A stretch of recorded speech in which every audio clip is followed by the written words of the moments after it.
Hey everyone, Brandon Nelson, and in 1 minute, I'm gonna show you this lashing technique to attach a blade to a handle.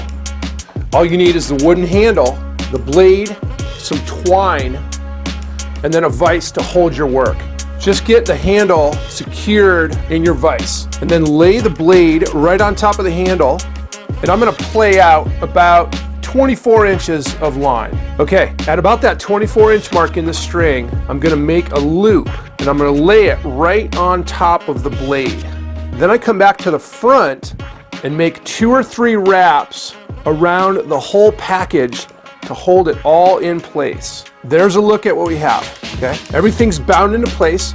I've got my tail coming off the end, off the front of the blade.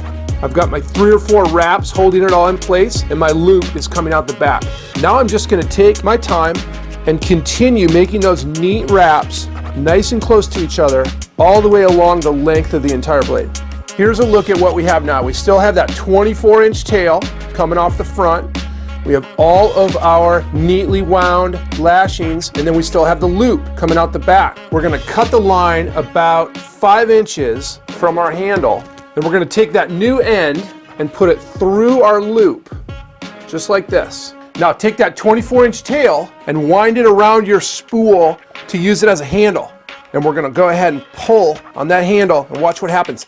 That loop grabs that new cut end and starts pulling it underneath all those tight lashings. When you get halfway, stop. That's all you wanna go, halfway. Now we just come in with a blade, we're gonna trim that tail end, and we're gonna trim this tail on this end, and there you go. That blade is rock solid. The ends of the lashing are hidden and completely locked in place. This has been Brandon Nelson for 1 minute. I'll see you next time.